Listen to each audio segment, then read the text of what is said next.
time, and I'm back with another Front Row Talk podcast, the podcast with expensive opinions.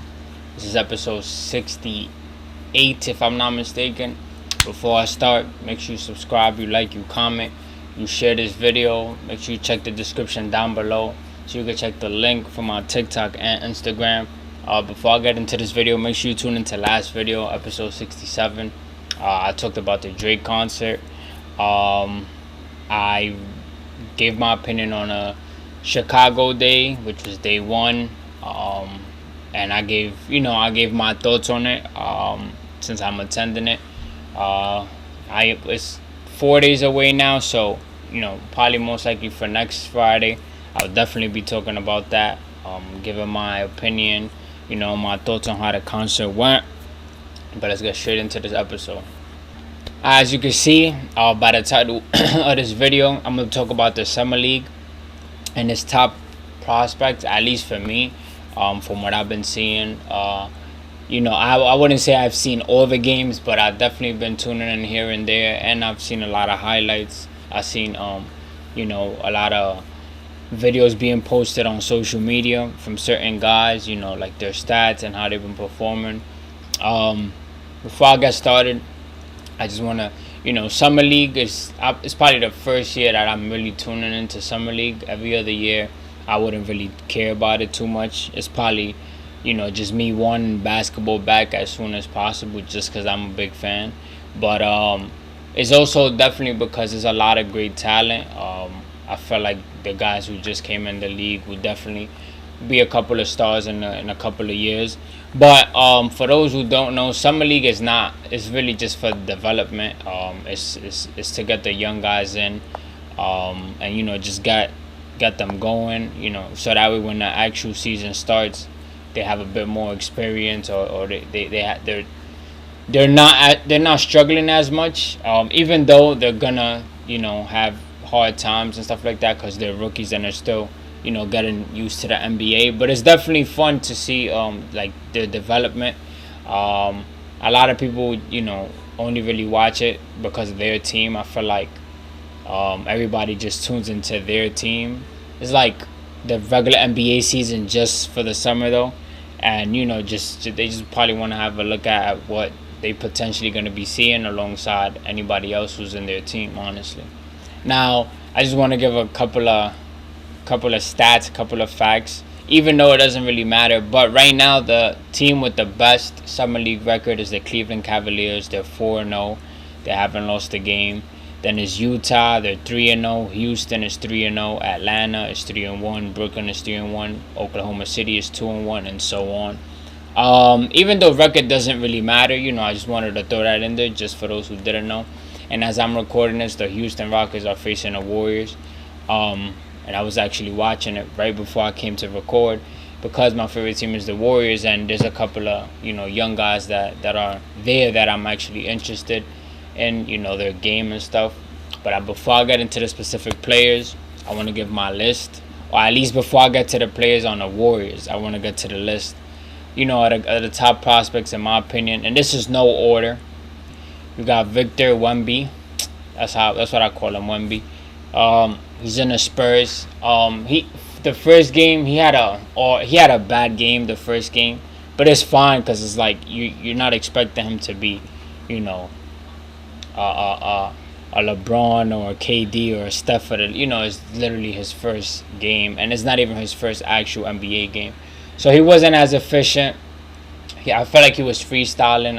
If I'm not mistaken, I think he said he didn't even get to practice with the team. So it could have been a lot of things that, just threw him off. But then the second game, he responded. I think he had 27 points. He had about 9 rebounds, if I'm not mistaken. He had a couple of assists, a couple of blocks. So he kind of redeemed himself. But I just feel like the media is just pushing him to be such a star at a young age. That it comes with but I mean that's what comes with just being a first overall pick and just being covered by the NBA months way before you got drafted. So but he definitely responded game 2, and I definitely really want to see how he plays. Not the first month or two, but how he how his game matures. probably after the first season in the NBA or second or third. As time passed by, he's definitely gonna get better. Then you got Chet Holmgren. He's with the Oklahoma City Thunder. He has been cooking. For any OKC fan out there, I know you definitely hype watching him. He's living up to what he was supposed to be doing last year, but he got injured. But I feel like everything happened for a reason, I feel like I gave him time to work on his game. He probably got stronger. I'm not too sure, but he's looking good out there. He's doing a bit of everything. He's scoring, rebounding, he's blocking. So definitely he's gonna make a quick impact for OKC. And I definitely want to keep seeing him and his game get better. Then you got Scoot Henderson for the Portland Trailblazers. Sadly, he got injured. It was the same game that Amen Thompson got injured, one of the Thompson twins.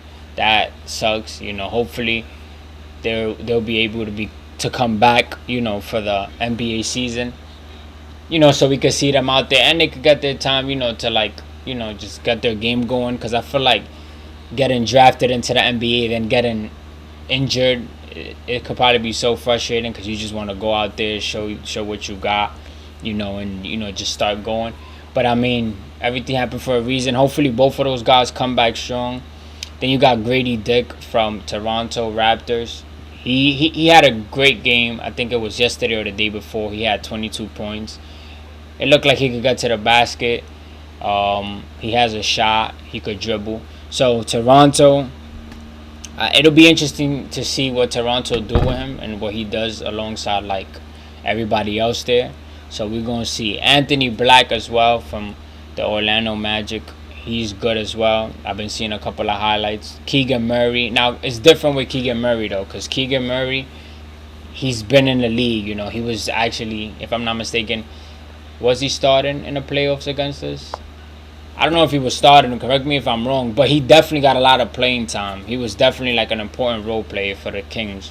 And he was cooking. I think he dropped 25 plus 2 games in a row, so you kind of expect that from him already. He was just in the playoffs. He was in a 7-game series against a great team. Before that, he was doing his thing, and him coming into summer league going against young guys, but he has a bit more experience because he's been at that level. He's been in that atmosphere already, so kind of expect it from him. But he definitely was getting his, so you always like to see that, especially if you're a Kings fan. Then you got, who else am I missing?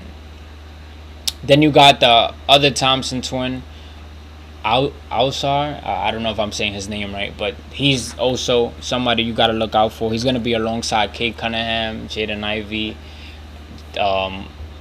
Wiseman. That Piston team, they have a lot of good young guys, so definitely look out for him as well. I haven't really been seeing him too much, but I know how his game is just because I've seen a lot of like highlights right before he came to the NBA. And him and his brother got games, so watch out for him and his brother. Now, these last two are honestly honorable mentions just because I'm a Warriors fan. But you got Brandon Pod. I don't know how to say his last name, but we drafted him. He's 19th overall pick.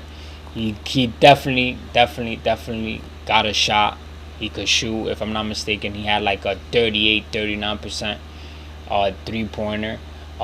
He got a lot of rebounds. He averaged about like 19 points, if I'm not mistaken. He got game. He got hustle. It looked like he got heart. And, I feel like if you add a shooter to Golden State, it just complements the system. You playing alongside Stephen Curry, Klay Thompson.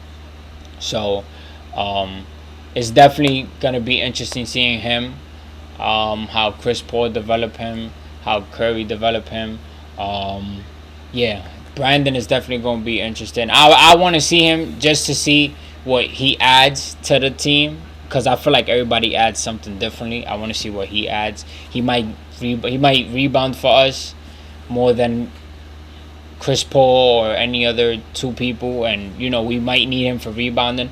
Of course, we're gonna set him up for shots or whatever the case may be, but I just want to see how he comes into the system and what he does.